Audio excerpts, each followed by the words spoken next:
Bom, gente, então como eu falei, a gente vai... Agora eu vou resolver alguns exemplos aqui para vocês, tá certo?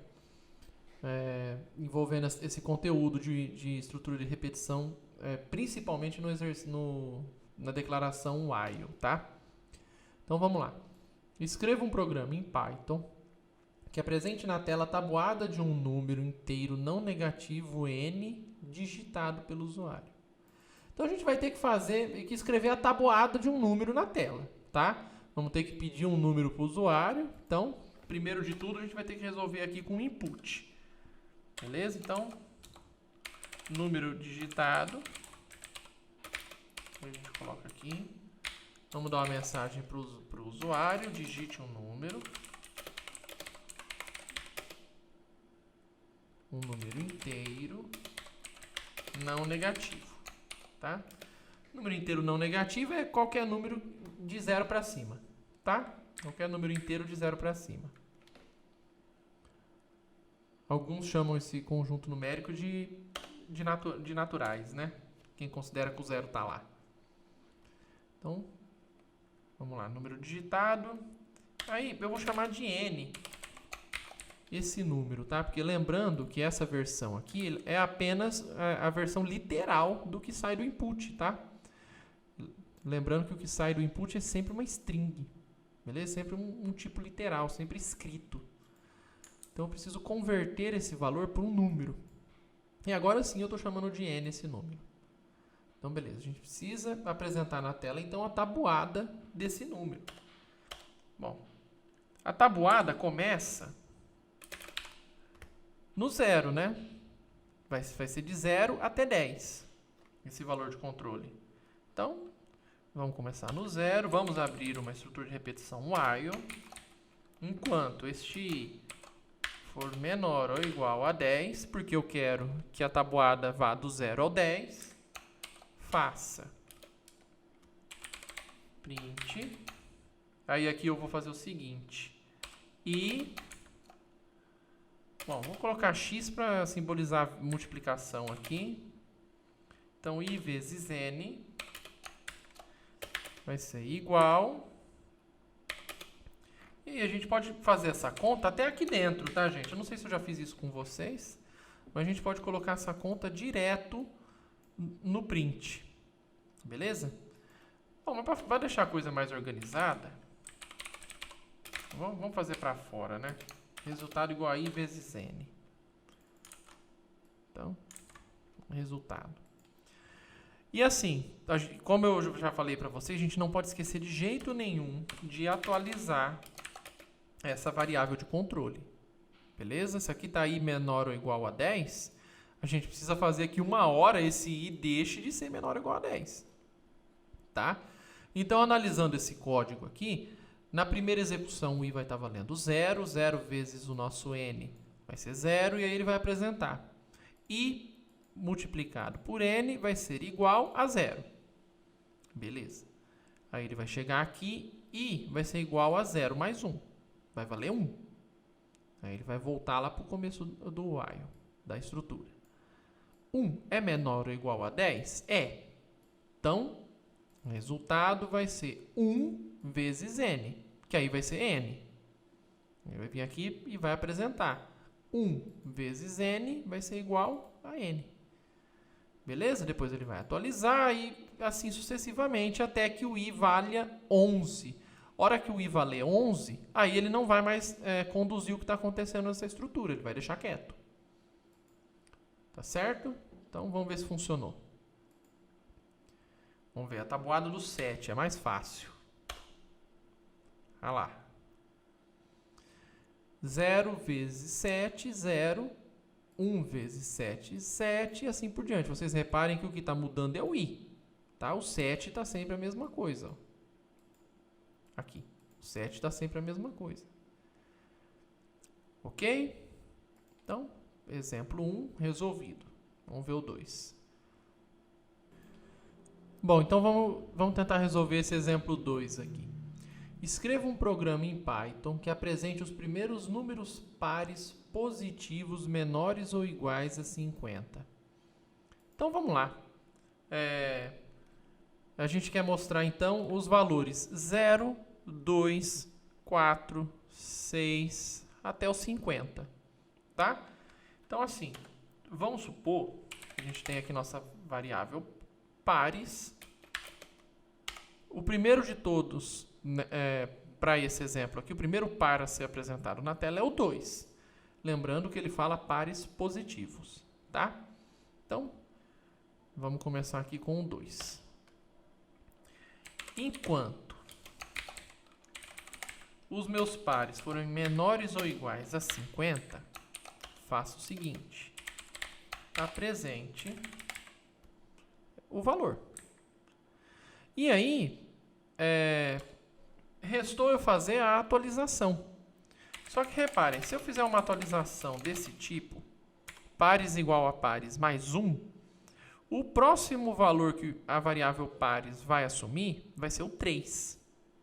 Tá? Mas não é isso que a gente quer. A gente quer que ela assuma 4. Então, do 2 ela precisa pular para o 4. Então, para isso, a gente vai adicionar 2 na variável pares. A gente vai atualizar ela de 2 em 2. Tá certo? Então, assim, desse modo, serão apresentados na tela os primeiros números pares positivos menores ou iguais a 50. Vamos ver. Olha lá. O 2, o 4, o 6 e o último é, de fato, o 50. Tá certo? Porque vai ser o último valor que torna essa condição aqui verdadeira. Tá certo? Vou colocar um enfeite aqui na solução e bora para frente. Vamos ver. Escreva um programa que calcule e apresente a soma entre os primeiros 100 inteiros positivos. Então, e assim, sem usar a formulinha lá, né? N vezes N mais 1 sobre 2. Não é isso que o exercício está querendo que você faça, né? O exercício quer que você utilize o while. Então, vamos fazer o seguinte. Primeiro de tudo, a gente vai ter que acessar esses 100 primeiros inteiros positivos, né? Então, como que a gente vai fazer esse acesso? Vamos falar inteiro. Vai começar com o 1, tá? Que o 1 vai ser o primeiro inteiro positivo. Então, enquanto... Olha, eu ando colocando as condições entre parênteses, mas no Python não precisa, tá, gente? Eu faço daí mais por costume, porque em outras linguagens, se vocês derem uma procurada aí, principalmente as oriundas do C, C++, se você não colocar parênteses, não funciona, tá? Esse tipo de coisa. Mas é mais um costume, só para deixar organizado. Então, voltando aqui à ideia, enquanto inteiro for menor ou igual a 100, beleza, agora a gente já tem uma variação para os 100 primeiros inteiros. Só que o que eu quero é a soma desses 100 primeiros inteiros. Então, assim, como que eu vou fazer para somar? Eu vou utilizar o conceito que a gente chama em programação de variável acumuladora. Tá certo? O que é uma variável acumuladora? Bom, vai ser uma variável que eu vou começar com 0, tá? Minha soma vai ser 0.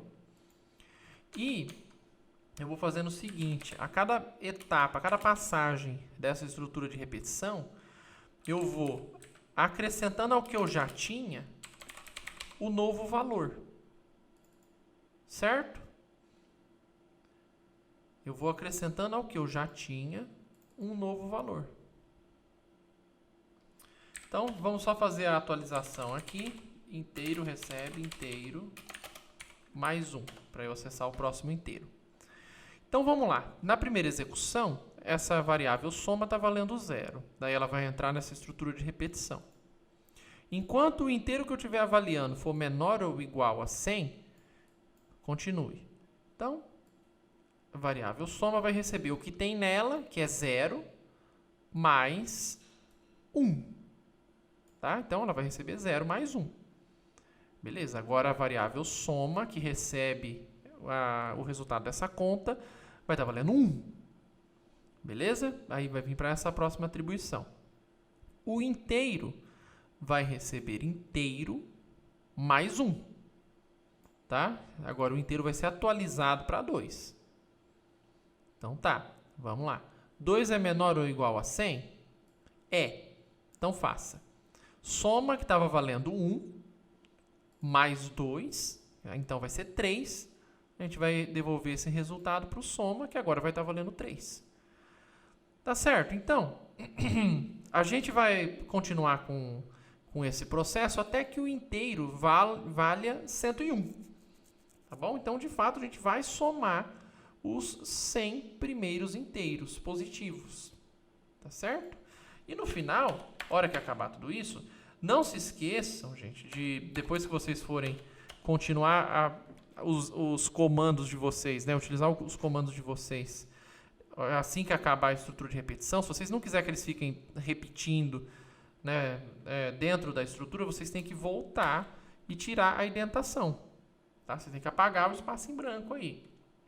Então, vamos lá. Print, soma, vai ser igual, e aí você coloca a soma, a variável.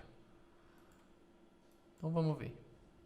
Deu 5.050, e de fato é isso. Se vocês conferirem aí com a formulinha, aquela fórmula de Gauss lá, vou colocar aqui. Conferir com a fórmula, n vezes n mais 1 sobre 2. Vamos ver se dá certo. São 100 primeiros inteiros, então 50 vezes 101. Vai dar, já coloquei no texto. Espera aí, tem que colocar no código. Vamos ver. 5.050. Então, tá certinho, né? Tá batendo. Então, é isso daí, gente. Tá resolvido aqui o exemplo 3. Vamos passar para o exemplo 4. Escreva um programa que calcule a soma entre os inteiros pares contidos no intervalo AB com A e B números inteiros determinados pelo usuário. Isto é, deve-se calcular o valor, aí tem um somatório aqui, de todos os valores x inteiros dentro do intervalo, tais que eles sejam divisíveis por 2. Tudo bem? Bom, então vamos fazer o seguinte. Vamos prosseguir de uma forma muito parecida com a qual a gente já está prosseguindo. Primeiro de tudo, o A e o B devem ser números inteiros determinados pelo usuário. Então, a gente vai precisar pedir para o usuário. Então, vamos lá. A digitado vai ser igual a input. Digite A. Olha lá. E aí, A vai ser um inteiro, né? Digite A, vamos até falar para ele o que é, né? É sempre bom a gente deixar esse tipo de comentário para instruir o usuário a não fazer caquinha. Então, digite A, um valor inteiro. Um valor inteiro. Digite A, um valor inteiro. E aqui, A recebe a conversão para inteiro desse valor digitado. E aqui, vamos fazer a mesma coisa para B. Digite B, um valor inteiro. Vou até colocar aqui um valor inteiro maior do que A. Só para a gente não precisar ficar fazendo verificação se de fato é maior, se não é. Tá certo? Então já vamos falar para ele digitar um B maior do que A. Só para o usuário não fazer bagunça. E assim, a gente vai querer calcular uma soma. Então, mais uma vez, a gente vai ter que usar aquele conceito de variável acumuladora. Beleza? E a gente vai precisar também de uma variável de controle. Vamos chamar ela de I. Começando no inteiro A. Ou melhor, vamos chamar ela de X. X começando no inteiro A. Só para seguir a nomenclatura que eu estou usando aqui no exercício. Porque vocês reparem, o X ele vai valer, ele vai ser valores dentro desse intervalo inteiro A e B. E a gente só vai somar quando ele for divisível por 2. Então, vamos fazer o seguinte. Tem várias formas de resolver isso daqui, tá, gente? A gente pode colocar uma estrutura condicional que vai ver se esse A é par ou não, é divisível por 2 ou não, tá? Mas vamos fazer assim. Primeiro de tudo, vamos definir o nosso while, tá? Porque a gente vai ter que fazer uma varredura nesse nesse intervalo, e o último valor que o x pode assumir vai ser o b. Beleza? Esse vai ser o último valor que ele vai poder assumir. E assim, uma coisa que a gente pode fazer é o seguinte. A gente pode verificar se o x é ou não divisível por 2. Tá certo? A gente pode fazer isso dentro da estrutura de repetição ou fora, com o primeiro valor. Eu vou fazer aqui dentro, mesmo que isso seja mais caro computacionalmente, mas eu vou fazer aqui dentro. Só para manter a lógica do que está acontecendo aqui. Então, vou verificar se ele é divisível por 2. Se x dividido por 2 retorna resto 0, então, aí eu acrescento. Soma vai ser igual a soma mais x. Beleza? Então, acumulo no que tem na soma o valor de x. Ao final dessa estrutura condicional, eu preciso simplesmente atualizar o valor de x para o próximo inteiro. Tudo bem? Então, ele vai... O que essa estrutura está falando para mim? O x vai começar no A e assim, sempre que e vai terminar no B, avançando de 1 em 1. E sempre que o x for um número par, sempre que ele for divisível por 2, acumule-o na soma. Vai acrescentando o valor dele na variável soma. Depois que acabar essa estrutura de repetição, vamos apresentar essa soma.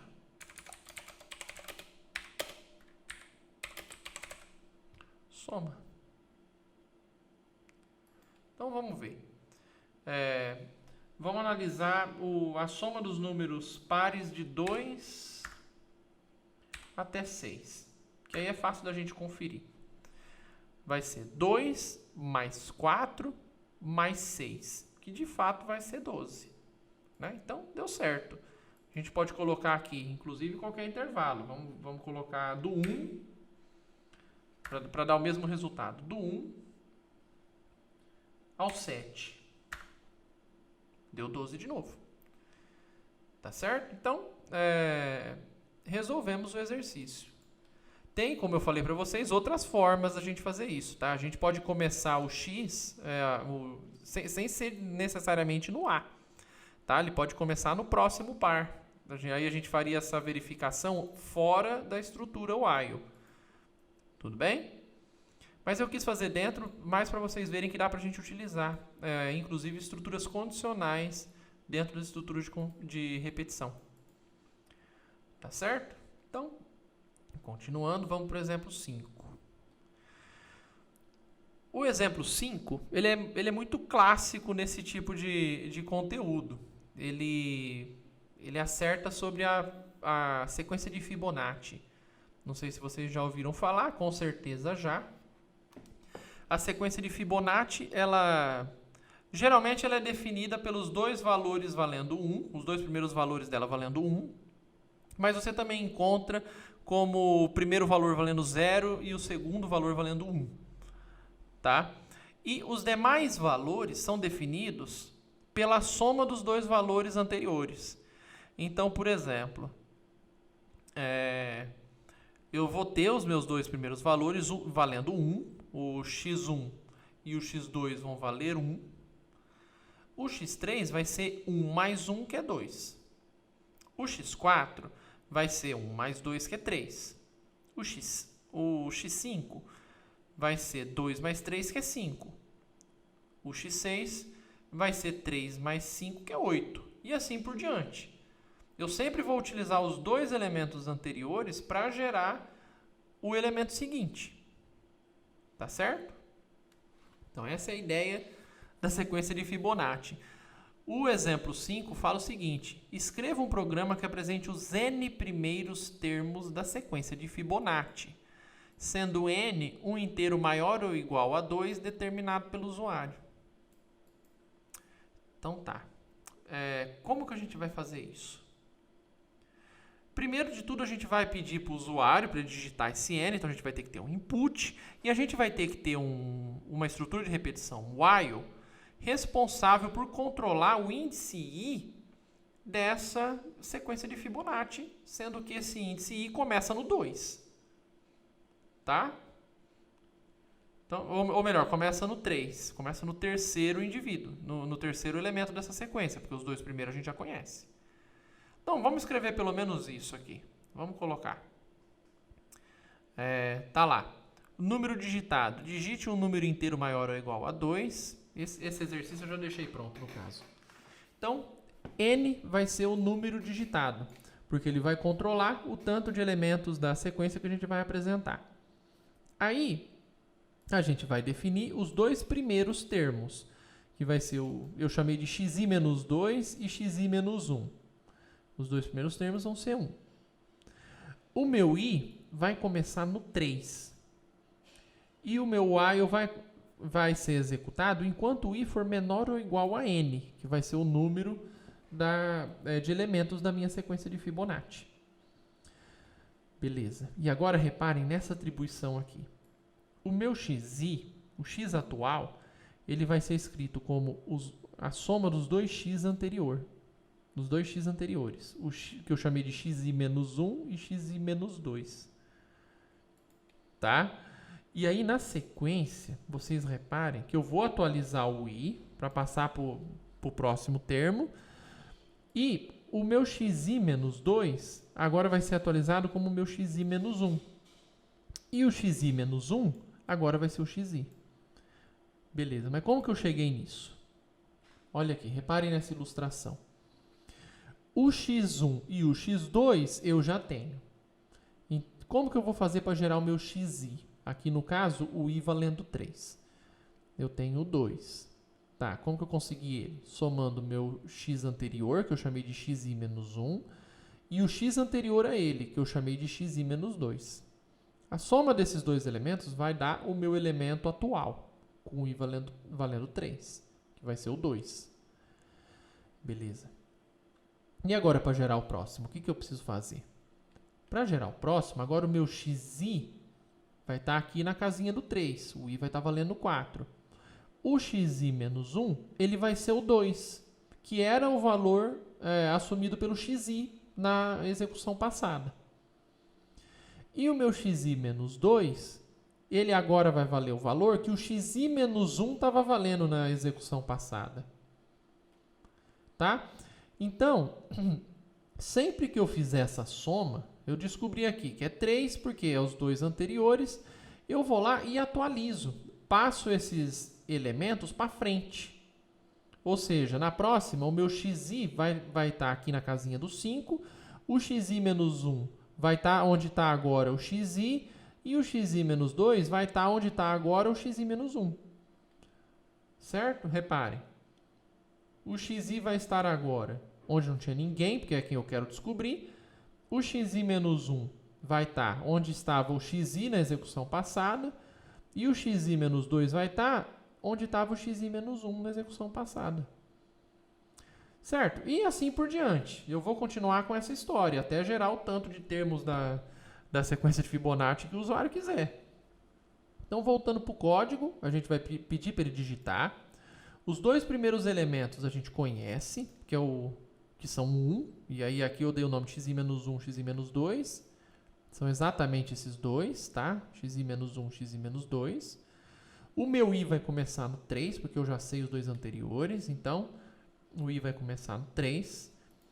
E eu vou inicializar a minha estrutura de repetição, considerando que o i seja menor ou igual a n. Porque a hora que eu calcular, vamos supor, 5, que o meu n seja 5 termos, então eu quero que ele mostra o 5 na tela e acabou. Tá bom?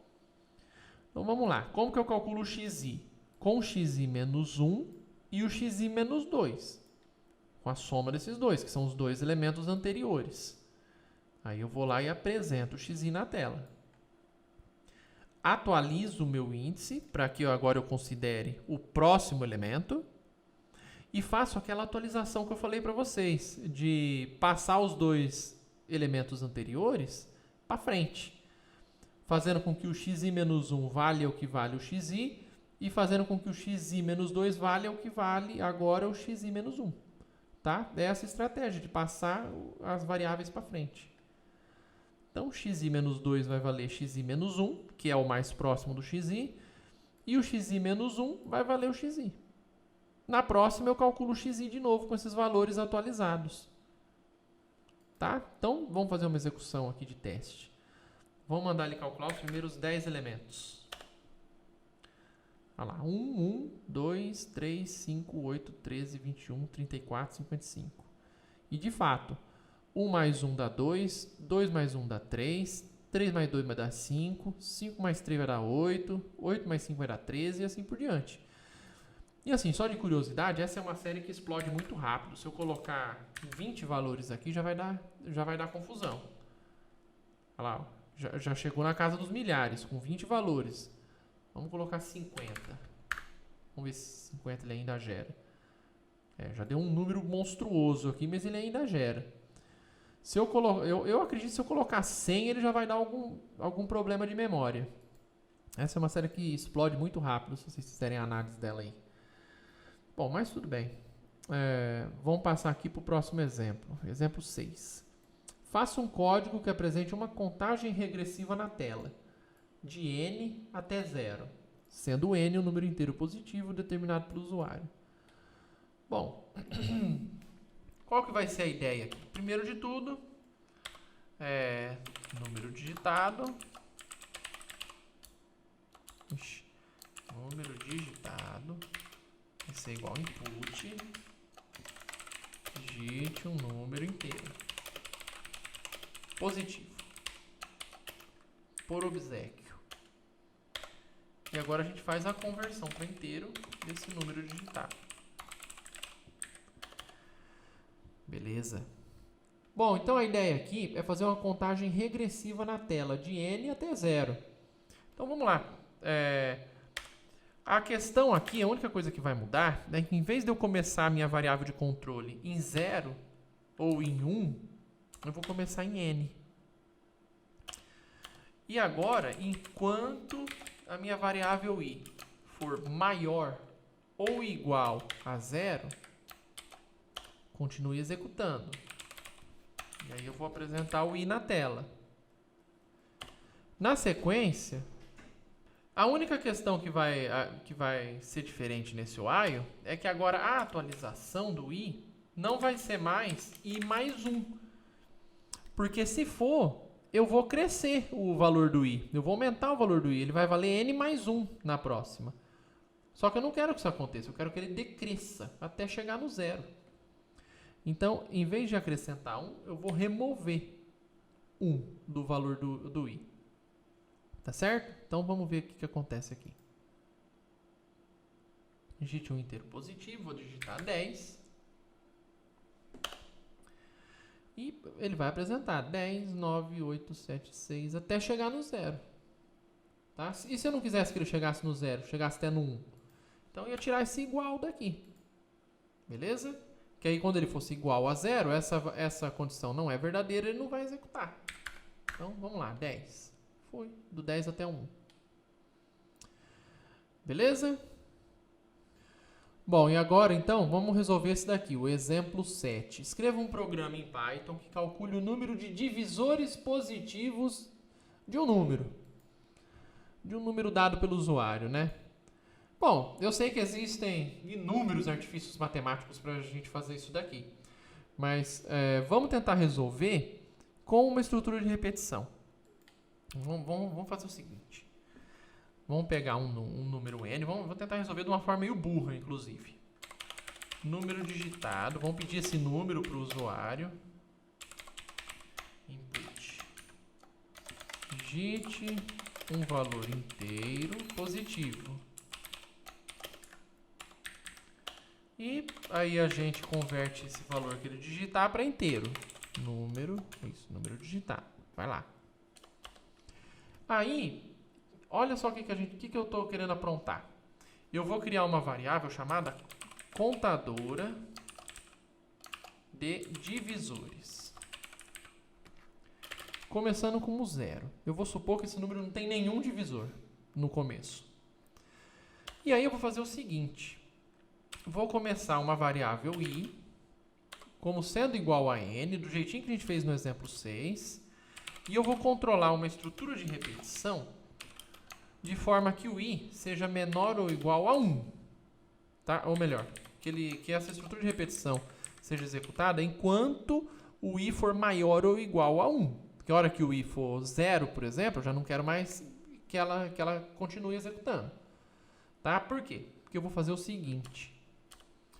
Eu vou avaliar se o i, ou melhor, se o n dividido por i vai ser igual a 0, ou seja, se o i divide o n, então eu vou lá e acrescento o número de divisores. Então, essa variável contadora de divisores, ela vai servir como, de fato, uma contadora de divisores, tá?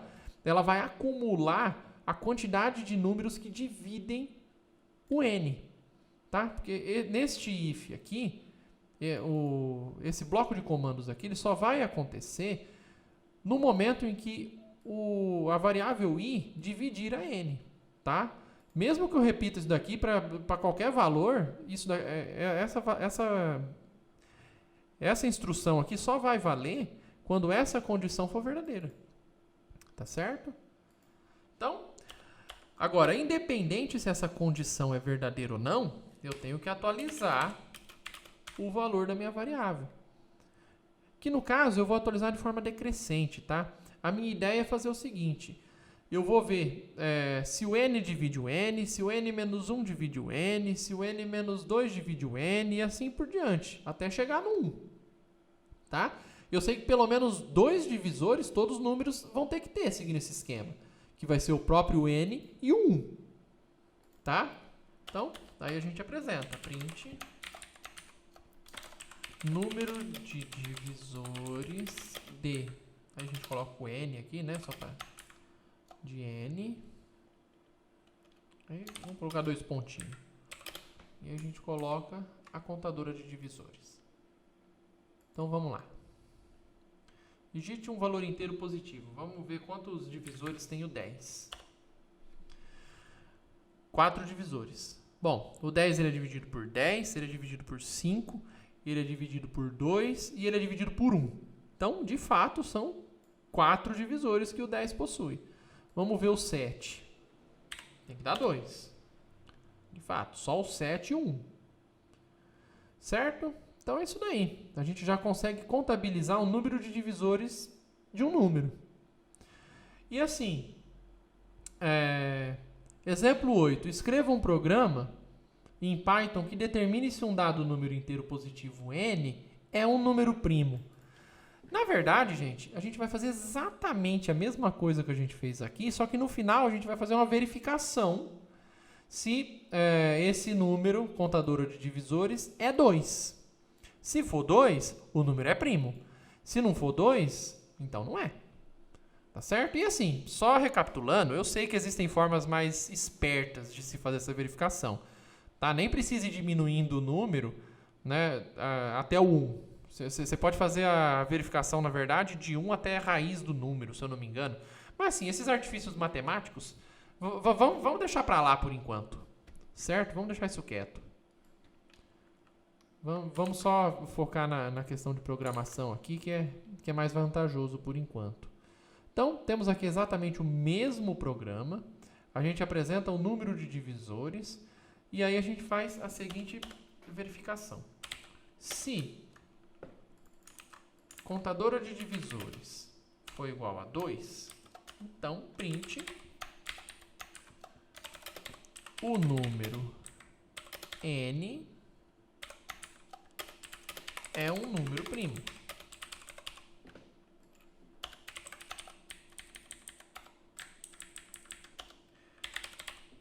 Se não, o número n não é um número primo. Ok? Então, vamos lá. Digite um valor inteiro, um que a gente sabe que não é primo, 10. Olha lá, o número 10 não é um número primo. Vamos tentar outro. Vamos tentar o 2. O número 2 é um número primo. E o 1? O que será que vai acontecer com o 1? 1. Número de divisores de 1, só 1. O número 1 não é um número primo. Tá? O que vai acontecer aqui? O i vai valer 1. Ele vai entrar aqui. O 1 é maior ou igual a 1? É. O 1 divide o 1? Sim. Então, acrescenta a contadora de divisores. Vai colocar 1. Aí, a variável vai ser atualizada para 1 menos 1. Vai ser 0. 0 não é maior ou igual a 1. Então, ele vai cair fora desse while. E, de fato, a contadora de divisores vai chegar aqui valendo 1 só. Então, o número 1 não é um número primo, tá certo. Beleza? Fica aí de exercício, então, para vocês. Refazer esse exemplo 8 de uma forma mais inteligente do que essa daqui. Tá? Tentando fazer com que esse while, com que essa estrutura repita menos vezes. Tá? Para a gente dar uma folguinha para o computador. E no próximo vídeo, então, eu vou falar sobre uma outra estrutura de repetição, diferente do while, que é especializada em fazer varredura de conjuntos. Tá certo? Então, até o próximo vídeo.